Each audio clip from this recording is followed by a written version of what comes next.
Killing zombies in video games is an age-old tradition that every gamer needs to experience. Most of you are used to shooting zombies, but what if you replaced a gun with a chainsaw? Well, I've got a game which does exactly that, as today we're reviewing Lollipop Chainsaw Repop.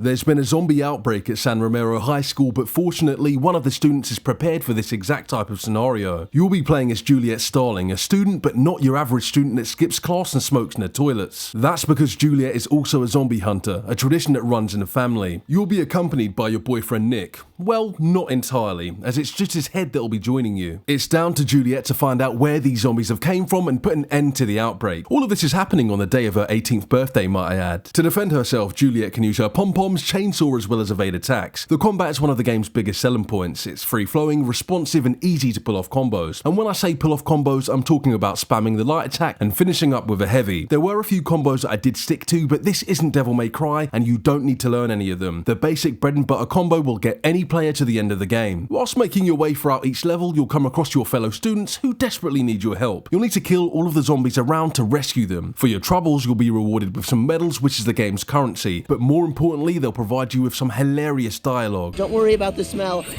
I just shit myself. I played on the game's standard difficulty and never needed to worry about healing items. Lollipops restore Juliet's health and they are scattered everywhere in abundance. There's so many of them that it feels like you have unlimited health, but we'll touch on the game's difficulty a little later in the review. When you've killed enough zombies, you can enter Star Soul mode, which gives Juliet a speed boost as well as making you invincible. It's most useful of enemies that have larger amounts of HP or when there's a ton of enemies on screen, as you can make quick work of them. When you kill 3 or more enemies, you'll enter Sparkle Hunter mode. This shows a brief cutaway of Juliet tearing through zombies with a cosmic sparkly background and rainbow particle effects flooding your screen. Not only does this look cool and pleasing on the eyes, but it rewards you with platinum medals. And whilst we're on the subject of medals, what exactly can you do with them? There are several store locations on each level where you can purchase upgrades, new skills and consumables. There are some additional items that you can buy that don't affect combat. Maybe you're getting bored of your school uniform. Why not purchase a new outfit and kill zombies as a bunny? Want to listen to some more music? You can buy some new tracks and add them to your playlist. The music in the game is brilliant. It's mostly punk rock and fits the flow of the combat and gameplay perfectly. One of the best parts of the game for me was the writing and dialogue. The dynamic between Juliet and Nick is hilarious. Juliet can be naive and have some ridiculous conversations, but they made me laugh from the beginning to the end. You're gonna ride a cow.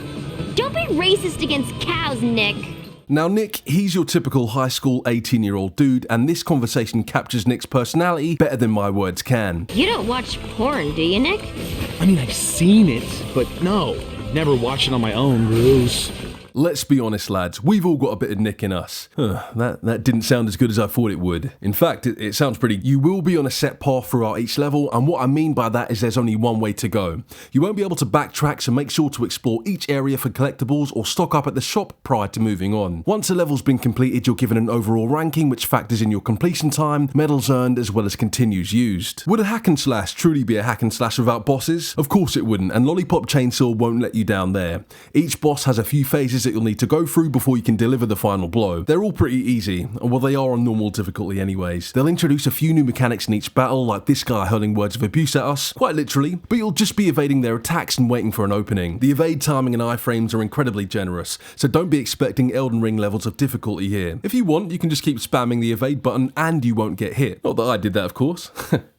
That's for scrubs. There are 7 stages that you'll be working through, all of which can be accessed via a map system. Each stage has something that differentiates itself from the others. This can be as simple as new enemies or a comedic way of killing zombies. For example, at the high school you can play zombie basketball. Now it's similar to normal basketball, except it's zombies' heads that you'll be using to get baskets. Oh, and you'll also get extra points for those 3-pointers. If sport's not your thing, don't worry, I've got something else just for you. How about a combine harvester that mows down innocent zombies? They're more defenseless and kicking someone when they're already down. Now, of course, I'd never do that, apart from that one time when I did that. If you die or get a game over, you just have to restart the encounter again. Now, I didn't get killed by any of the enemies in the game, but I did get the game over screen a few times. This can happen when you fail a time-based objective or any of the story-related minigames. Now, I recommend playing the game on hard if you want any form of challenge, but if you're just looking to chill and have a bit of a good time, then normal difficulty will be the perfect one for you. You may be wondering, what are the differences between Repop and the original? Well, Repop adds an additional game mode that replaces blood spewing animation animations in favour of hearts and neon particle effects. Resolution and frame rate have also been improved to support 4K resolution as well as 60 FPS, as well as the load times being improved as well. The chainsaw's attack speed and player movement speed have also been increased, as well as the camera's responsiveness. Other quality of life changes have been made, but we don't need to go into detail. I don't think anyone is buying the game for the Repop game mode. It's just a censored version of the game, making it PC friendly.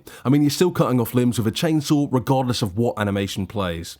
For me, there are two main reasons to pick up Repop. The first being that you've never played the original, which is the situation that I'm in, or second, for the 4K support and higher frame rates. The game wasn't all lollipops and rainbows though, as I do have a few nitpicks. The audio in some of the cutscenes had a slight echo, sounding like it wasn't mixed properly. Sensei! Ah, Juliet.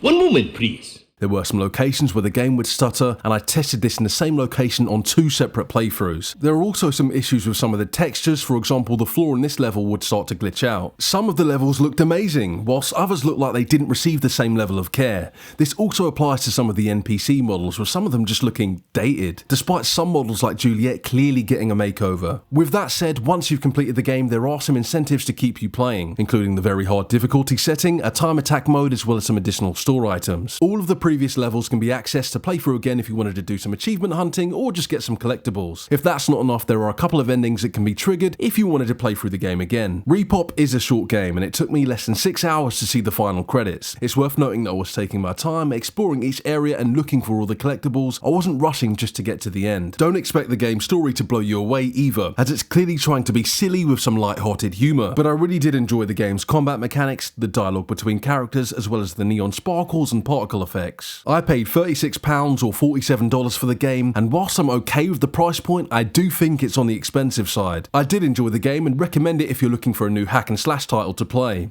If you are someone that's looking to play through the game multiple times on different difficulty settings, then there's plenty of replayability factor here for you. Now, I've already shared my thoughts, but what do the critics have to say about it? Well, it has an average of 74 on Metacritic, 7.25 on OpenCritic, and Steam has the game listed as very positive. Now, I think all of the review scores are accurate, and I would personally give it a 7. Repop is nothing new and it does nothing revolutionary, but it's still an enjoyable game and you will have some fun along the way. Ladies and gents, subs and non-subs, thank you for watching. If you enjoyed the video, you know what to do. You've heard it all a million times. All of my socials can be found in my description. And remember, I'll never be a real YouTuber until I've released an apology video or 2. That's all, guys. Peace out.